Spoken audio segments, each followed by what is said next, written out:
वज़ीर आज़म शहबाज़ शरीफ़ ऐं अॻूणे वज़ीर आज़म नवाज़ शरीफ़ जी लंडन दौरे जो इम्कान।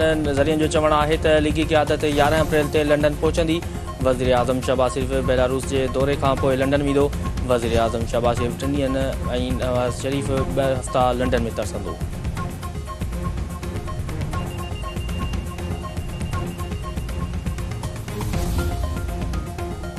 सिंध के मुख़्तलिफ़ शहरनि में सिंधु दरिया ते धाड़े ऐं केनाल कढण ख़िलाफ़ एहतजाजी मुज़ाहिरा। जमीयत उलमा इस्लाम जे सॾ ते गुडू बैराज जे सजाबल वेझो दुल्ह दरिया खान पुल ऐं वारे में एहतजाजी मुज़ाहिरा ऐं धरणा। सिंधड़ी जे ॻोठ अख्तर खान शहर जे नौजवाननि पारां बैनर ऐं कुहाड़ियूं खणी एहतजाजी रैली। गोपचानी में JWC तरफ़ां सिंधु दरिया मां केनाल कढण ख़िलाफ़ प्यादल मार्च एहतजाजी मुज़ाहिरो। अॻवाननि जो चवणु आहे त केनाल कढी सिंध खे सुकाइण जी साज़िश थी रही आहे। सिंधु दरिया मां को बि नओं केनाल कढण जी इजाज़त न ॾिनी वेंदी।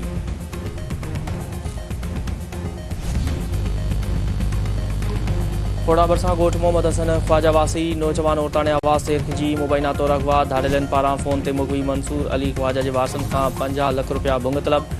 मुगवी नौजवान जे पीउ जो चवणु आहे त पुटु ख़ैरपुर वञण जो चई घरां निकितो हो। धाड़ेलनि फ़ोन ते पुट जे अगवा जो इतला ॾेई भुंग घुरी आहे।